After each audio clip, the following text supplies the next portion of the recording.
Welcome to the first part of Lesson 2, Usury Laws and the Just Price. In the mid-13th century, King Louis introduced economic reforms to align the marketplace with Christian morality and strengthen royal authority. Motivated by piety and a desire to protect his subjects, his policies also curtailed the power of wealthy merchants and moneylenders, centralizing economic control under the crown. These measures, however, led to unintended consequences, including shortages, smuggling, which shaped their effectiveness. Louis enacted price controls on staples like bread, wine, and meat to ensure affordability, particularly for the poor, for reasons related to the church and for aggrandizing economic power. The Catholic Church condemned profiteering during scarcity as exploitative, emphasizing charity and fairness. Louis, deeply devout, viewed price regulation as a moral duty to uphold divine justice and protect the vulnerable by fixing prices. Louis limited the ability of wealthy merchants to exploit market fluctuations, shifting economic influence to the crown. This reinforced his role as a protector of the common good while reducing merchant autonomy. The Assize du Pain standardized loaf prices and weights enforced by royal inspectors. Similar controls applied to wine and meat, with fines or confiscation for violators. However, enforcement was uneven and shortages emerged when producers withheld goods to avoid selling at unprofitable prices. In 1254, Louis imposed caps on interest rates and restricted usurious practices targeting moneylenders, particularly Jewish financiers. Again, there were church and economic reasons for doing this. The church condemned usury, charging interest, as a sin, citing biblical teachings. And theologians like Thomas Aquinas, who argued money should not generate profit. King Louis's law reflected his commitment to those principles. By limiting interest rates, Louis reduced the financial influence of moneylenders who were integral to commerce but often scapegoated. This centralized economic control aligning with his aim to strengthen royal authority over a growing commercial economy. Ordinances restricted excessive interest and occasionally expelled Jewish moneylenders, though enforcement was inconsistent. Lenders adapted by using financial tools like bills of exchange to comply with church doctrine while continuing operations. We're going to round values to 4 decimal places before we put them in the answer boxes. Driven by Catholic moral ideals and a desire to curb the economic power of wealthy merchants, King Louis imposed price caps on bread and other products to ensure affordability. The following modern supply and demand model, unavailable in the 13th century due to economics' moral and theological framing by thinkers like Thomas Aquinas, simulates the French bread market to illustrate the impact of a royal price cap. Here, P represents the price per loaf in deniers. 1 denier is approximately $13 in 2025. Q is the quantity of loaves per day, and PK is the king's mandated price cap. King Louis, guided by the church's condemnation of usury interest as loan profit, imposed a 0% interest rate cap, IK, which is shown right here, and restricted lending. Because Jewish leaders had been permitted by royal license to charge interest, while Christian Lombard bankers were allowed to skirt anti-usury laws by disguising interest as fees or penalties, the law was likely a pretext for selectively targeting and expelling Jewish leaders. Regardless of intent, capping interest rates at 0% does not flatten demand or supply. At high rates, lenders are willing to lend, but borrowers aren't willing to borrow. The opposite occurs at low rates. Borrowers are eager, but lenders hold back. The following modern supply and demand model, unavailable in the 13th century, simulates the 13th century French loanable funds market. Here, I represents the interest rate, percent per year, and L is the quantity of loanable funds in livres. 1 livre is about 240 deniers. So on the left is the French bread market, and on the right is the loanable funds market. This is in percentages, and this is in deniers. This is loanable funds, and these are loaves of bread. The demand for bread can be visualized as a Q, ordered from left to right by the ability to pay, with one with the highest ability to pay on the left, right up here, while one with the lowest ability to pay is on the right, right there. This person here has the lowest ability to pay. This can be rephrased as demand for bread can be visualized as a Q, with the richest on the left and the poorest on the right, and everyone else in between arranged in order of declining income or wealth. Remember, wealth is just the accumulation of past incomes that weren't used for consumption. The supply bread can be visualized as a queue of bakers arranged from left to right by their reservation prices. The minimum price each requires to cover production and distribution costs. If the market price drops below a baker's reservation price, they will cease producing bread for sale the next day unless they can reduce their cost. Use the French bread demand and supply model above to answer the following questions. So the first thing I got to do is I got to make sure these numbers are entered into my Desmos model over here. So I'm going to copy the 5.32 minus 0.004 and paste it on here. That shifts my demand curve. I'm going to do the same thing for 1.2 plus 0.004. And that'll shift my supply curve around. And then my price cap, the king's price, is 2.23 deniers. Now, initially, the price cap is not in effect, so I'm going to turn it off. Use the French bread demand and supply model above to answer the following questions. For the first loaf of bread, I'm going to pull this down. I'm going to type x equal 1, and then I'm going to copy this, type a squiggly bracket, paste in the right side of demand. I'm going to change the Q to an X. Then I'm going to do a less than or equal to. Then I'm going to do a Y. And then I'm going to do a less than or equal to on the left of that. And then I'm going to type in the supply curve, 1.2 plus 0.0004x. And what that does is it limits the red line so that it just touches the demand equation and just touches the supply equation. And I'll open that up for you. Q is the X variable and P is the Y variable. So what we got here is Y is less than or equal to the right side of demand with X replacing Q. And then down here we have Y greater or equal to the supply curve with X replacing the Q. And that just limits, again, this vertical line so that just touches demand and just touches supply. And you don't really have to do this if you don't want to. You can just write X equal 1. You can just write X equal 1 if you want. Okay, at X equal 1, notice there's a green dot up here. I'm going to click on it. There's a 1 here, and there's this price. The richest or the person with the highest income is willing to pay 5.3196 for that first loaf of bread. I'll press enter to make sure I got it correct. Well, a bread maker is willing to supply it for as little as what? Down here, if you click on this gray dot, the first number is a 1 because we set X equal to 1. We limited quantity to be equal to 1 because we're looking at the very first loaf of bread supplied. A bread maker is willing to supply it if the price is 1.2004 deniers or more. And notice I got these 2 dots on my graph here. 2 blue dots correspond to this very first loaf of bread. This is the highest price somebody's willing to pay, a consumer, and this is the lowest price a bread maker will accept to supply that loaf of bread. Now we're going to change X to 2,575 or whatever your number says. So I'm going to say X equal 2,575. And now notice what happened. This consumer is willing to pay 4.29 deniers. This bread baker is willing to accept at minimum 2.23 deniers to supply that 2,575th loaf of bread. What about the 5,150th? Well, that's this red dot right here. If we zoom in, we can see it. You can see a red dot right there, right? At this point, the price along the demand curve equals the price along the supply curve. And the market is said to have cleared. Let me zoom back out. So the market clearing price is 3.26 deniers, and the quantity supplied equals the quantity demanded. So the 5,150th wealthiest subject is willing to pay 3.26 deniers for the loaf of bread, while a bread maker is willing to supply it for as little as 3.26 deniers. Had the king not imposed a price cap of 2.23 deniers, remember, my price cap is 2.23. Yours is going to be different. The bread market would have cleared with 5,150 loaves exchanged at this red dot here at 3.26 deniers per loaf. So now we got to turn on the price control.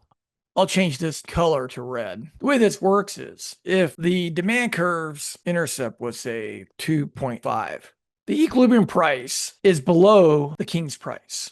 So we say the king's price is not binding. As demand increases, the difference between the market price and the king's price shrinks until demand is so high that the market price is 3.26 in my model relative to the king's price of 2.23.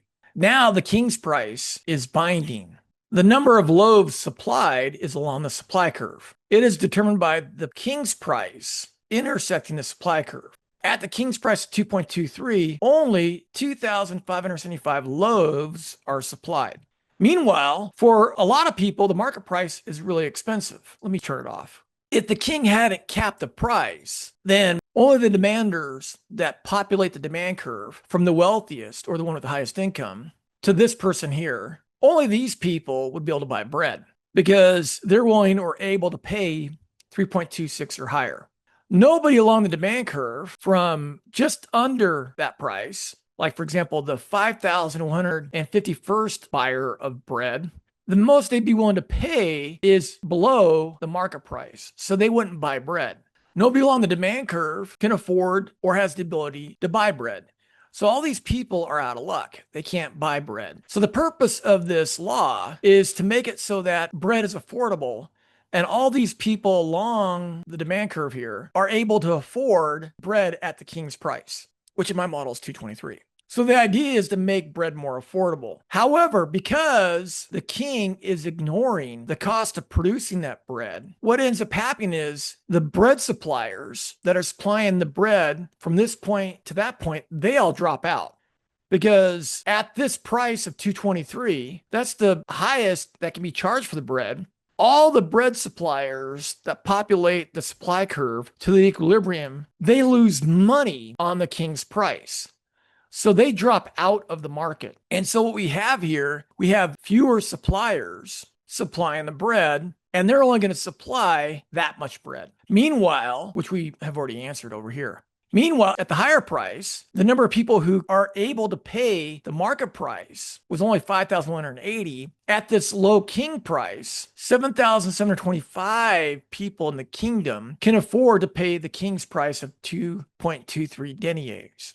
So what this price cap does is it brings people into this market who wouldn't have been able to purchase otherwise. They're looking for bread. So maybe they come in from the countryside. They hear that in Paris, the bread is capped at 2.23 deniers. Or maybe they live in England, or they live in the area now known as Germany. They come to France knowing that the king has set the price of bread artificially low. So it draws a bunch of people into the market looking for bread. The quantity demanded for bread is 7,725. The difference between these two numbers is 5,150. And when quantity demanded exceeds the quantity supplied, we have a shortage. And I graph it here. This is the quantity that is supplied. This is the quantity that's demanded. And this red line is the cap on bread prices that the king imposes. Now, if bread makers fear imprisonment for violating the king's price, they will only supply 2,575 loaves of bread. So now we're here. They only supply that amount of bread. Point B is the price that this person is willing to pay for this last loaf supplied. And it exceeds the king's price, the price set by the king. So I'll change this x equal to 2,575, and I'll turn it back on. So this is that point B, and that's that other point. The 2,575th subject is willing to pay up to 4.29 deniers for that loaf of bread. That subject is willing to pay a peasant up to 4.29 deniers to stand in line on his behalf.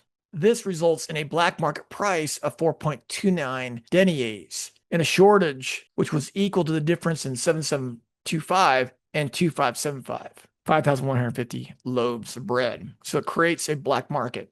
Sorry, it's not 4.29 here. This 2,575th wealthiest subject is willing to pay up to 4.29 for that loaf of bread. With a king's price at 2.23, we subtract the 2.23 from that price. The 2,575th wealthiest subject is willing to pay for the loaf of bread.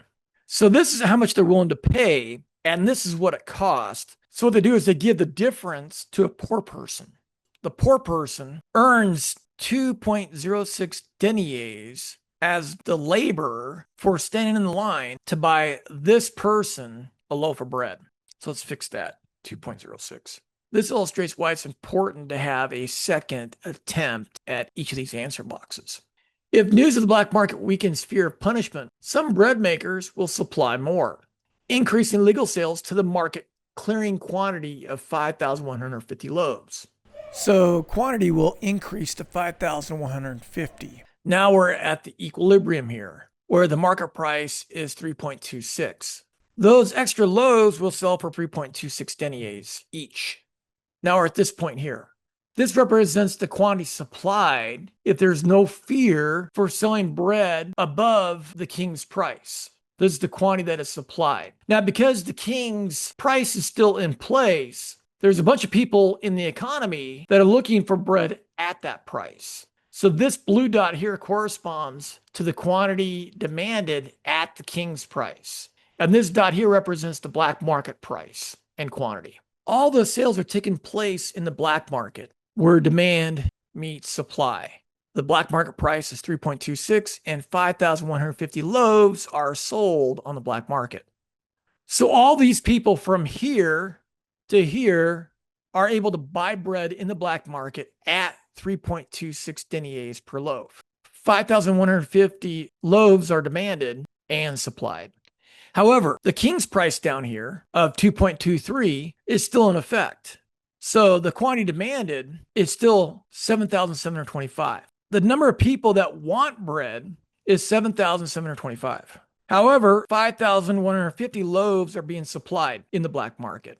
So this difference represents the number of people who want to buy bread who can't buy bread at the king's price.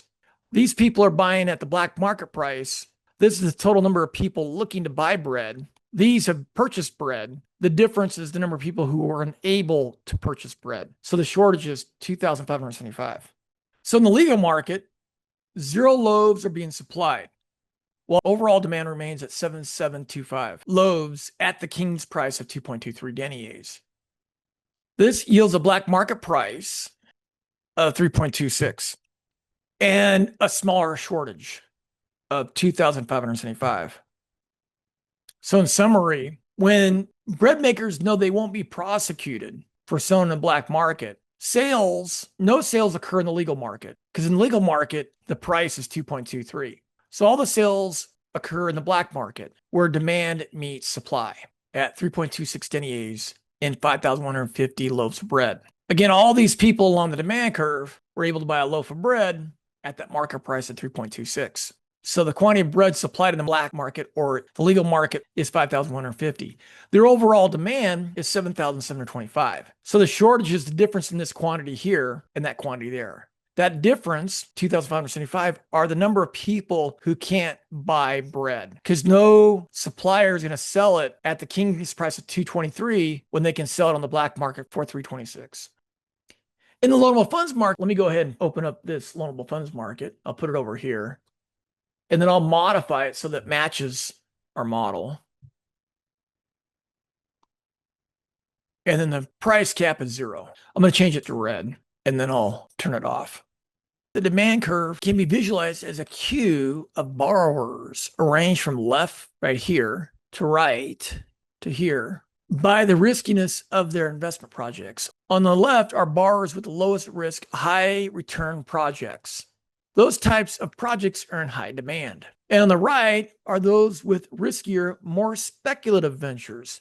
People with riskier, more speculative ventures are going to be in low demand. At lower interest rates, borrowing is cheap, so even high-risk projects get financed. The entire queue is served. As the interest rate rises, only projects with higher expected returns can justify borrowing cost. So the riskiest borrowers are priced out one at a time, leaving only safer, higher return projects to be financed. The queue shortens from the right as rates rise. So as rates rise, the risky projects are being one by one eliminated until we get to the point where we only have high return projects. The splat curve can be seen as a queue of savers, also ordered from left to right, but based on their willingness to finance risky projects. On the left are cautious savers who require only low-risk lending opportunities. On the right are savers willing to accept greater risk for higher returns. At low interest rates, only the safest projects are funded, as most savers are unwilling to expose their funds to risky ventures for minimal compensation. But as the interest rate rises, more savers enter the market, even those willing to fund riskier projects, because the reward outweighs the perceived risk. Thus, at high interest rates, even the riskiest projects can attract funding. The entire queue of savers becomes more active. Use the loanable funds demand and supply model above to answer the following questions. Regarding the first livra, one livra, remember, is approximately 240 deniers. A borrower is willing to pay up to what percent interest? I'm going to change this to x equal 1, and then I'll also add in y less than or equal to and y greater than or equal to. On the left side of this inequality, I'll type negative 1.98 plus 0.002x. That's the supply curve with L for loanable funds replaced by X. And then over on the right side of the inequality, I'll type the demand curve, 24.42 minus 0.002x. That limits the height of this red line at x equal 1, which is 1 livra, which corresponds to the first livra lent out and borrowed. Regarding that first livra, a borrower was willing to pay up to what? A borrower is willing to borrow at most 24.418%, while a saver will accept any rate at or above. Well, they're not going to accept a negative interest rate. They're going to do 0. The supply curve says negative 1.978, but a saver is not going to accept a negative interest rate. The interest rate's got to be at least, it's got to be positive. What about 990th livra? Let's change this to 990. For the 990th livra lent out, a borrower is willing to pay 22.44%. A saver will accept at minimum 0. The project is going to pay off. It's almost starting to pay off because the saver is willing to accept 0%. The 6,600 is the livra where demand and supply meet. Turn that off, which corresponds to an interest rate of 11.22. So at this quantity of loanable funds, the borrower is willing to pay up to 11.22%, while the saver will accept any rate at or above 11.22. The loanable funds market clears at 11.22%. Had the king not made the payment of interest illegal, the loanable funds market would have cleared with loans totaling 6,600 at an annual interest rate of 11.22.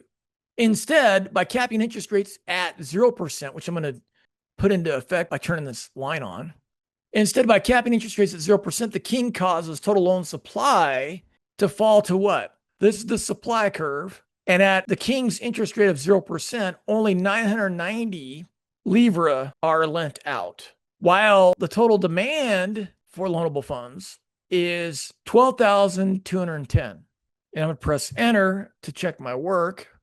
You can see right here, we have the interest rate ceiling at 0%. Interest rates cannot rise above 0%. Quantity demanded is out here just above 12,000. And quantity supplied is way down here at below 1,000. And when quantity demanded exceeds quantity supplied, we have a shortage in the amount of their difference. So right here, 12,210 minus the 990 is a shortage of 11,220. So we have a shortage. Let's press enter to find out if we got everything correct. And we do. If moneylenders fear imprisonment for charging interest above the king's legal limit, they will supply 990 livra. Let's change x equal to 990. Turn that back on. Borrowers wanting that 990th livra are willing to pay up to 22.44% on that loan. This becomes the black market interest rate, and the shortage remains at 11,220.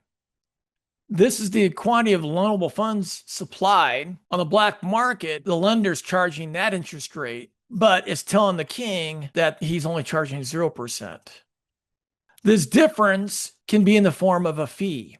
Or one way to get around usury laws at the time was to sell what's called a discount bond.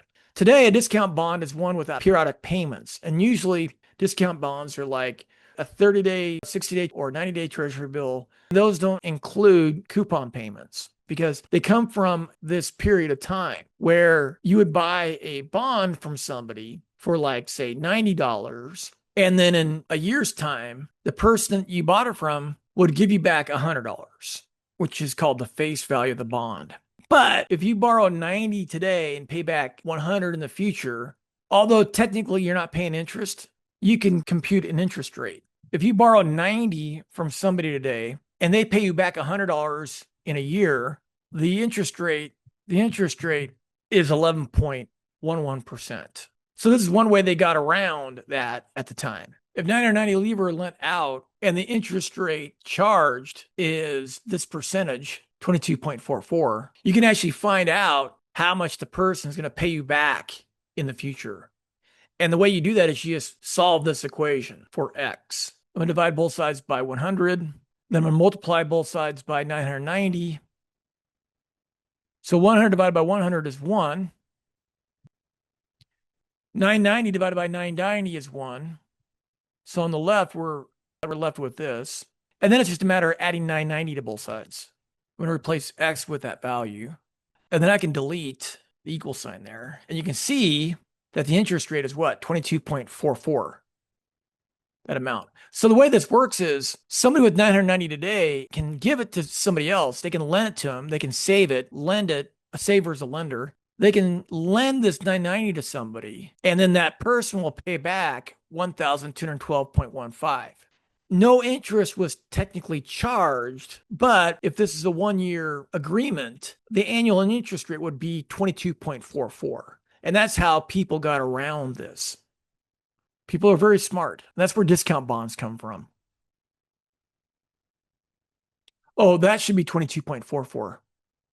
Good thing we got an extra attempt, right? Per box. So down here, if nothing happens to the moneylender in the above black market, the black market will expand as moneylenders illegally lend 6,600 livres. So if the black market's not in effect, if you're not going to get punished, what ends up happening is money is lent in the black market. All these transactions are taking place in the black market. All 6,600 of these livre are being lent in the black market at the black market interest rate of 11.22.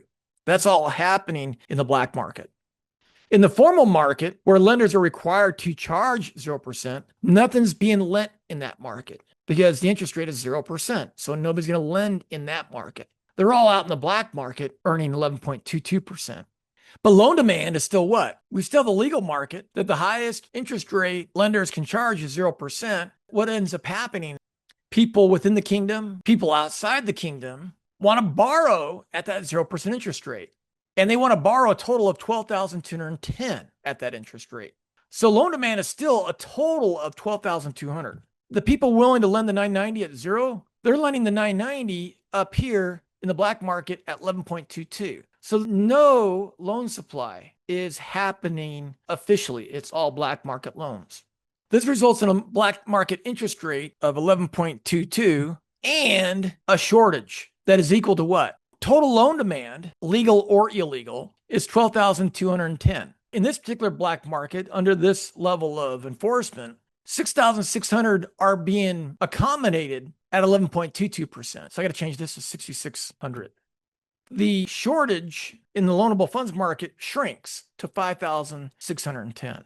With smuggling and black market proliferating, King Louis faces mounting pressure to act. The most likely response is to hire additional inspecteurs de marché, Inguet, watchmen responsible for enforcing market regulations and authorized to make arrests, to curb smuggling, black market trading, and illegal lending. Once sufficient police are employed to suppress these activities, once the black market is snuffed out, lending will shrink to 990 livres at 0%. So this is the interest rate that is agreed upon and the quantity of loans being supplied. It's not 0 because if your idea is sure to make a profit, then a lender's going to make that loan because that lender knows you're going to get paid back. Again, that probably happens because there's some side information going on. There's some side dealing going on that's really difficult to police. Like maybe the lender agrees to lend out 990 Libra at 0% because the borrower gives them some chickens from their farm or some other item. As the treasury dwindles due to the cost of hiring additional police, suppose the king opts to abolish all price controls. With sales and loans now unregulated, the king can reduce expenses by scaling back the police force. At the moment interest rate and price controls are lifted, the loanable funds market clears with what? We turn off the usury law and the price cap. The loanable funds market clears at 11.22%. The total amount borrowed and saved is 6,600 Livra. Bread market clears at a price of 3.26 deniers, and 5,150 loaves are supplied and demanded. So in our two markets, we're at these 2 points. E stands for equilibrium. The increase in lending from what it was, 990 to 6,600, enables business owners to expand their operations. Bread makers might invest loan proceeds in constructing water mills and windmills for grinding grain into flour, in building larger baking ovens. Once these new mills and ovens are operational, the supply of bread's got to increase. Now, when I press enter here, it should shift my supply curve. And it shifted my supply curve to the green line. So supply of bread increases from black to green. And we have a new supply curve for bread. So I'm going to copy the supply curve to Desmos down here. I'm going to go ahead and clear these rows, paste it right here. I got to fix it. 0.36 plus 0.0004 Q. I'm going to change the color to green to match it. Once those investments have resulted in windmills and water mills grinding grain into flour, and the bakers have these larger baking ovens, at the moment those are in place, the supply curve shifts to the right. What does that do? It brings down the price and increases the quantity of loaves supplied. This economic freedom does what? It does exactly what the king's price controls were intended to do, but failed to do. The price controls were to make bread affordable. What it did is it created shortages, and it didn't increase the supply of bread so that people who couldn't afford the bread before the price control couldn't afford the bread after the price control. Freeing up these markets, allowing people to charge interest, and letting demanders and suppliers get together and agree on the price resulted in what? It resulted in the quantity of bread supplied and demanded increasing from 551 to 6,200. And the price of bread went from 3.26 down to 2.84. So bread is now more affordable as well. In medieval Europe, price controls on essential goods like grain and wine frequently led to shortages, as merchants hoarded supplies or smuggled them to circumvent unprofitable restrictions. In Paris around 1250, vintners responded to price caps by diluting the wine or smuggling it to nearby towns, where they could sell at market rates, restoring supply but undermining royal authority. Similarly, usury laws prohibiting interest on loans pushed lending into clandestine markets. Borrowers issued discount bonds, promising, for example, 100 livres at a future date for 85 livres up front, or disguised loans as partnerships to evade restrictions. Shadow lenders often reclassified interest as fees to bypass legal caps. This underground lending system prioritized low-risk borrowers, leaving high-risk individuals credit-constrained and unable to access funds. Thus, black markets are markets that have been constrained by government restrictions and are trying to break free from those coercive controls. A parallel can be seen in Florence, following the 1293 Ordinances of Justice, which imposed strict economic regulations. These laws spurred the growth of smuggling networks, normalizing illicit trade that laid the groundwork for organized crime, much like the mob networks that later emerged in the early 20th century New York and Chicago.